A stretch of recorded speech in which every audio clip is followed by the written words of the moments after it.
C'est dans ce contexte riche en énigmes que j'ai réalisé un tirage de cartes surprenant. Ce tirage soulève des questions intrigantes sur les relations entre les Templiers et les Cathars et un possible secret qu'ils auraient pu partager. Êtes-vous prêts et prêtes à plonger dans cette exploration historique et mystique? Bonjour à toi, amateur, amatrice de beauté et d'harmonie et explorateur, exploratrice des mondes subtils. Bienvenue à toi pour cette nouvelle vidéo qui j'espère va te plaire.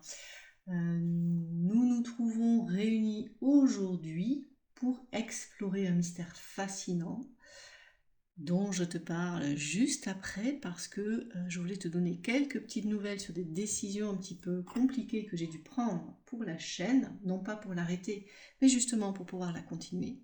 Parce que tout comme tout un chacun, j'ai beaucoup besoin de préserver mon temps et mon énergie. Et les montages me prennent vraiment beaucoup trop de temps. Voilà, donc si quelqu'un veut bien m'aider pour les montages, eh bien il ou elle sera la bienvenue, sachant que comme moi il sera bénévole sur la chaîne, en tout cas pour l'instant. Voilà, ça prend beaucoup trop de temps, donc du coup je ne peux pas vous transmettre les messages médiumniques dès que je pourrai éventuellement vous en passer, parce que comme je vous le dis, faire une belle vidéo léchée, etc., ça me prendrait vraiment beaucoup trop de temps. Donc j'ai décidé que j'allais vraiment simplifier au maximum. On va garder certains éléments, mais je vais quand même simplifier pour que le montage me prenne le moins de temps possible. Et parfois, je serai peut-être même face caméra pour quand j'ai des messages urgents, des choses comme ça que je veux faire passer. Voilà, donc je vais simplifier parce que c'est bien les belles vidéos bien léchées, mais comme je vous dis, ça prend beaucoup trop de temps. Du coup, je me rends compte que je ne vous sors pas des vidéos très souvent. Je crois que la dernière fois, c'était il y a peut-être déjà 2 mois, ça passe très vite. Alors que j'aurais pu voilà, vous faire d'autres vidéos si je n'avais pas ce barrage du montage. Clairement, moi c'est relativement clair. Donc on va faire donc quelque chose de un petit peu moins léché, mais plus efficace. Voilà, la simplicité, et bien parfois moins c'est plus et c'est mieux. Voilà, donc ça c'est pour la mise au point pour les habitués de la chaîne. Et puis si tu n'es pas un ou une habituée de la chaîne, bien, bienvenue ici dans cet espace de respiration, j'ai envie de dire. Où on explore différentes choses. Donc là aujourd'hui je vais repartir sur un tirage de cartes et j'ai acquis un nouveau jeu que j'utilise assez différemment des autres parce qu'il est différent, son histoire est différente aussi. C'est l'oracle de Béline et je le trouve intéressant alors pour explorer le futur. Vous savez que c'est quelque chose auquel je ne tiens pas énormément pour pas mal de raisons, mais parfois ça s'avère quand même intéressant. Donc j'ai mis de l'eau dans mon vin, je dirais, à ce sujet, mais surtout là, quelque chose pour lequel j'aime beaucoup l'utiliser, c'est pour explorer le passé. Et c'est ce qu'on va faire aujourd'hui, donc je vous emmène avec moi. Le tirage en fait, je vous reprécise, il a été déjà fait, et il a été tellement étonnant que j'ai décidé bien, de vous le partager. Donc c'est parti. Petite introduction avant le tirage, pour que vous compreniez un petit peu le pourquoi je l'ai fait, les tenants et les aboutissants quand même, et le contexte surtout. Donc aujourd'hui, on va explorer un mystère fascinant qui lie 2 groupes emblématiques du Moyen-Âge, les Templiers et les Cathars. Alors, petit rappel du contexte historique. L'ordre du Temple a été fondé en 1119 et dissous en 1312. Donc il a duré tout le XIIe siècle quasiment et jusqu'au début du XIVe siècle. Le mouvement des Cathars, lui, s'est développé au XIIe siècle dans le sud de la France et la croisade contre les Albigeois visant à éradiquer le catharisme a duré de 1209 à 1229. La chute de Montségur en 1244 marque symboliquement la fin du catharisme. Ce qui signifie que ces 2 groupes ont coexisté dans la même région pendant près d'1 siècle. Mais la nature exacte mais la nature exacte de leur relation reste floue pour les historiens. Avaient-ils des liens plus étroits qu'on ne le pense? Partageaient-ils un secret commun? Eh bien, c'est ce qu'on ira voir tout à l'heure. Maintenant, je voudrais aussi rappeler des mystères et prophéties en ce qui les concerne. Deux éléments qui ajoutent en fait au mystère de cette histoire de France, et qui est même plus large que la France. Une prophétie cathare qui nous dit « dans 700 ans, le rameau reverdira », et dans 700 ans, eh bien, c'est maintenant. Des textes aussi attribués à Jean de Vézelay, dont l'existence est controversée. Il a été présenté comme l'un des fondateurs de l'ordre du Temple. Ces textes contiennent des prophéties supposées décrire notre époque, et leur authenticité est quand même débattue par les historiens. On ne sait pas trop si ce sont des textes vraiment authentiques ou pas. Donc ces prophéties soulèvent des questions intrigantes. Quels secrets pourraient-elles révéler? Et que signifie réellement le rameau reverdira? Alors ça, je le laisse à votre libre interprétation, que vous pouvez me laisser dans vos commentaires. Mais dans 700 ans, il se trouve que c'est maintenant, 1244. On est à peu près dans la période de renouveau à voir. Ensuite, je voulais vous parler aussi du vendredi 13 octobre 1307, parce que cette date marque le début de l'arrestation massive des Templiers en France sur ordre du roi Philippe le Bel. Elle a contribué à associer le vendredi 13 à la naissance, à la malchance dans l'imaginaire populaire. Oui, je vais aussi, pour me simplifier le montage, eh bien, quand je fais quelques petites bourdes comme ça, les laisser, voilà.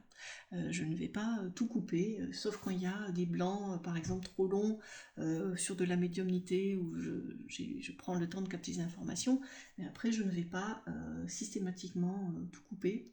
Voilà, donc je continue. C'est dans ce contexte riche en énigmes que j'ai réalisé un tirage de cartes surprenant. Ce tirage soulève des questions intrigantes sur les relations entre les Templiers et les Cathars et un possible secret qu'ils auraient pu partager. Êtes-vous prêts à plonger dans cette exploration historique et mystique? Alors, commençons. Alors, je vais retourner la première carte, même si moi, je sais d'avance ce qu'elle va être, mais je préfère vous laisser le suspense. Alors, à la question « Qu'est-ce qui relie les Templiers et les Cathars ?» Voici ce que l'oracle de Béline m'a répondu. L'argent. Je crois que c'est clair.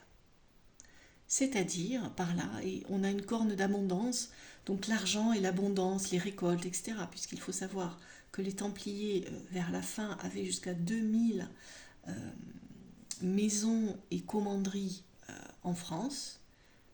C'était un ordre très puissant et très riche, et qu'ils avaient évidemment une très forte influence au niveau local. Ils sécurisaient les routes, ils avaient probablement des paysans qui travaillaient sur leurs terres, et probablement même de manière certaine. Donc ils avaient comme ça toute une gestion du territoire avec des gens, des employés si vous voulez. Et donc c'est pas très étonnant que cette carte nous dit effectivement que leur relation était liée à l'abondance et à l'argent. Donc ils partageaient des ressources, ils partageaient des richesses, d'une certaine façon. La population bénéficiait de celle des Templiers et vice-versa. Alors, on va enlever cette carte, on va passer à la suivante. J'ai continué à demander comment était leur relation.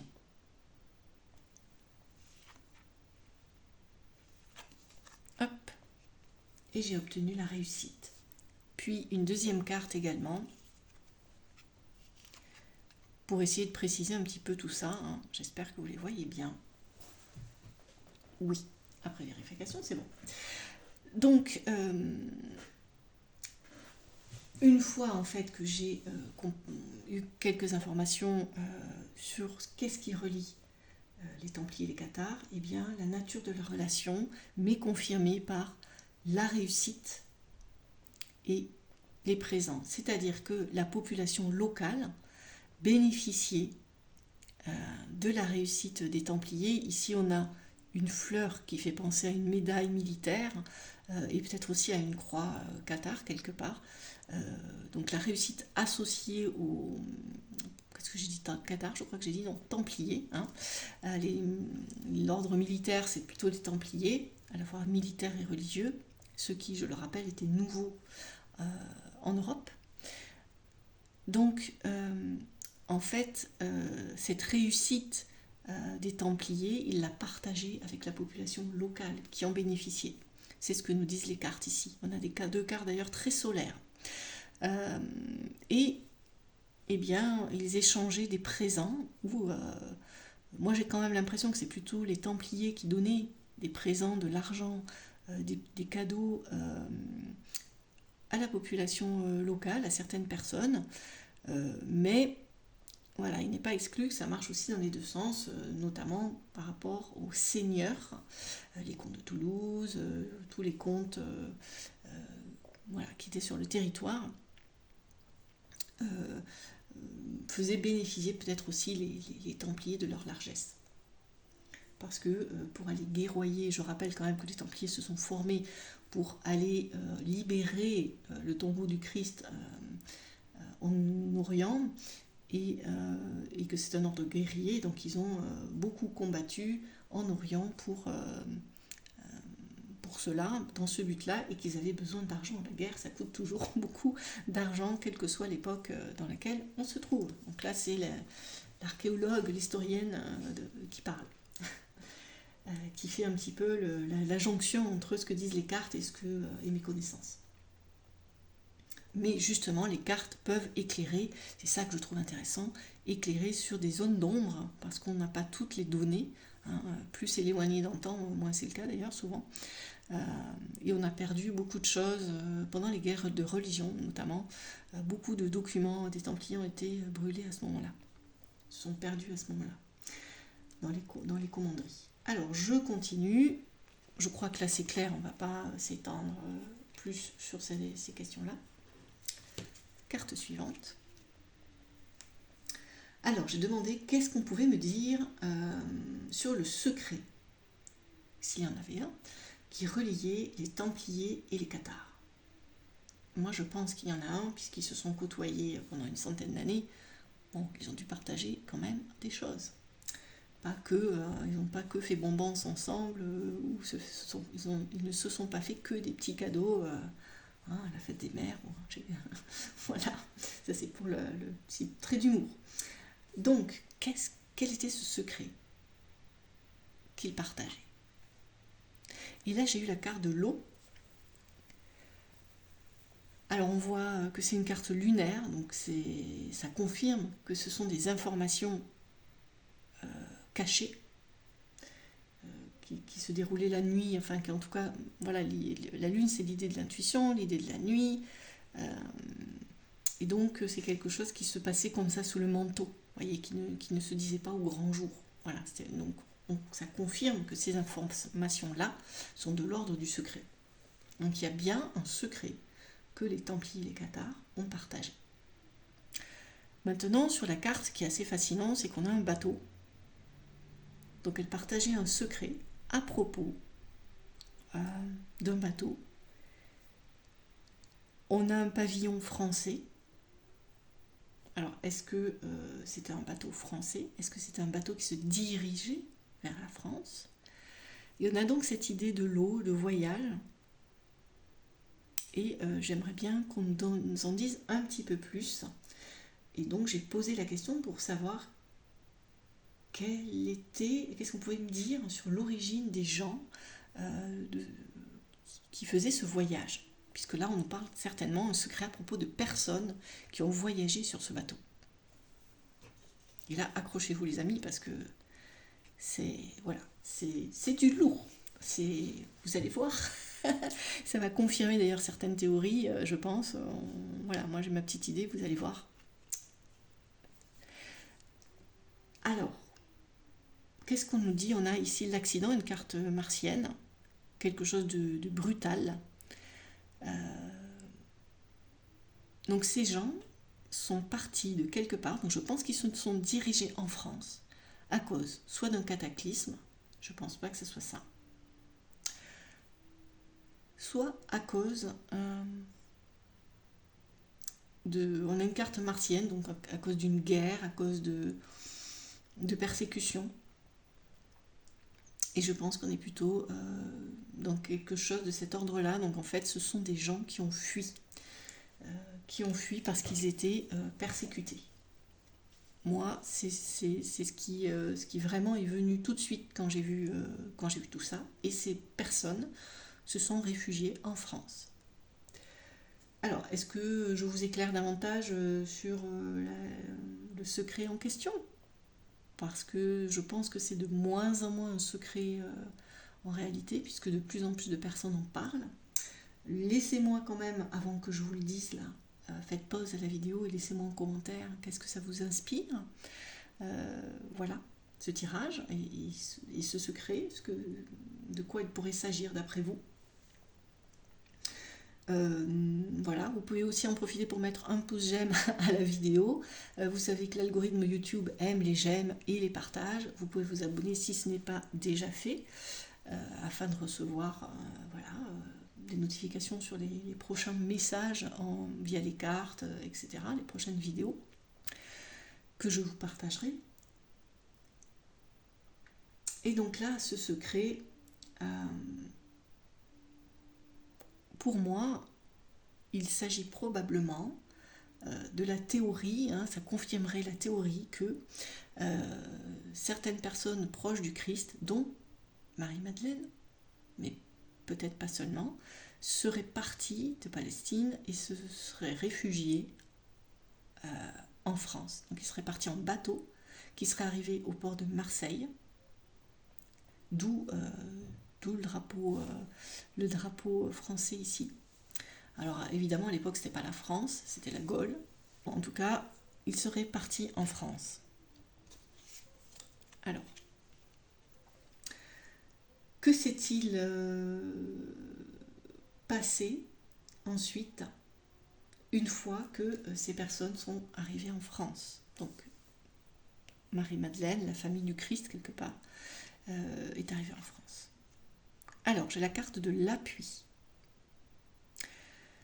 C'est une carte qui est quand même relativement puissante, je trouve. Donc ils ont trouvé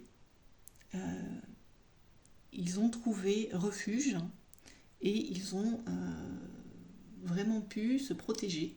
Ils ont trouvé des alliés, on va dire ça comme ça, des appuis, des aides dans le sud de la France. C'est confirmé. Peut-être même qu'il y a une aide à la fois divine, on ne sait pas trop, parce que l'oiseau, l'oiseau c'est l'âme, et ça peut être aussi, je réfléchis comment je pourrais vous expliquer un petit peu tout ça. L'oiseau c'est aussi le messager du divin. Il porte une sorte de couronne, mais cette couronne elle fait penser à une couronne ecclésiastique plutôt. Donc pape. Il y avait des papes à Avignon, alors je pense que c'était peut-être à cette époque-là, il faudrait vérifier, mais ils n'ont pas toujours été à Rome, les papes. En tout cas, ils ont peut-être trouvé appui de personnages relativement puissants au niveau religieux et spirituel. Alors, la carte suivante. Alors oui, j'ai demandé, est-ce que les Templiers et les Cathars ont protégé ces personnes, enfin les descendants de ces personnes en tout cas, est-ce qu'ils ont protégé en tout cas des choses, soit ces personnes, soit des choses en lien avec ce secret. Et là j'ai la carte du procès, qui est une carte martienne. On voit deux épées se combattre, donc on a la réponse, je pense qu'elle est claire, oui. À la fois ce secret et ces personnes ou je ne sais pas, des éléments, des textes, ou je ne sais pas ce que ça pourrait être, mais des éléments liés à ces personnes ont été protégés par les Templiers et les Cathars. Et peut-être, là j'extrapole un peu, mais il est possible aussi que ce soit pour partie une des raisons pour lesquelles ça leur a coûté très cher par la suite, puisque les deux ont été exterminés, hein. Les Cathares d'abord, puis comment dire, la croisade qu'on appelait la croisade contre les Albigeois. Eh bien, il faut savoir que les Templiers ont refusé d'y participer. Donc ce qui met quand même la puce à l'oreille sur l'amitié possible qu'il pouvait y avoir, ou les accointances qu'il y avait entre les deux groupes, ces deux groupes-là, ou peut-être que certaines personnes faisaient partie des deux, sait-on jamais. C'est difficile de savoir. Mais en tout cas, il y avait probablement une forme d'amitié, et ce qu'ils savaient leur a probablement coûté cher, puisque les Templiers ont ensuite été arrêtés, donc vendredi 13, et la suite on la connaît. Alors, je voulais savoir quel était le lien potentiel entre ces fugitifs, hein, que ce soit qu'ils soient, hein, puisque mon hypothèse c'est que c'est peut-être la famille du Christ, notamment Marie-Madeleine, mais bon, on va voir les choses quand même de manière plus large. Donc quel était le lien entre ces fugitifs et les Templiers et Cathars? Et là, waouh les amis, j'ai la famille. Et oui, parce que si ces fugitifs se sont installés en France, et probablement dans le sud de la France, à un moment donné, quelques siècles plus tard, ils se retrouvaient peut-être dans le camp des Cathares ou des Templiers, je ne sais pas. Mais en tout cas, il semblerait qu'il y ait eu une famille à l'issue par la suite, qu'ils aient fondé une famille. Voilà. Et que ces liens de sang, là je pense vraiment à des liens de sang, faisaient peut-être partie du secret qui unissait ces deux groupes du Moyen-Âge. Donc waouh, c'est pourquoi je voulais vous partager ce tirage, parce qu'il est les réponses ont été assez phénoménales. Et on a aussi une carte qui est vénusienne, donc qui est sur vraiment l'amour, la bienveillance, on se serre les coudes, voilà. Et il y a une idée d'enseignement aussi, de protection. Voilà. Continuons, parce que ce n'est pas fini. Et j'ai demandé aussi, cette famille, qu'est-ce qu'elle est devenue? Qu'est devenue cette famille qui faisait peut-être pour partie des Cathars et des Templiers, on ne sait pas, ou qui était à part, mais qui était connue de ces personnes. Alors, j'ai eu la table, qui est une carte vénusienne. Donc, dans un premier temps, il y a eu peut-être une perpétuation de la tradition christique, hein, parce que moi, ça me fait quand même penser à la scène. On a la coupe, voilà, dans laquelle on pratique la scène. Peut-être que ça fait référence au Graal aussi. Peut-être que ça fait naître la légende du Graal, puisque le Graal, on en a parlé en réalité qu'à partir du Moyen-Âge, avec notamment Chrétien de Troyes et les chevaliers de la table ronde, tout ça, ce sont des mythes qui se sont construits à peu près dans ces moments-là.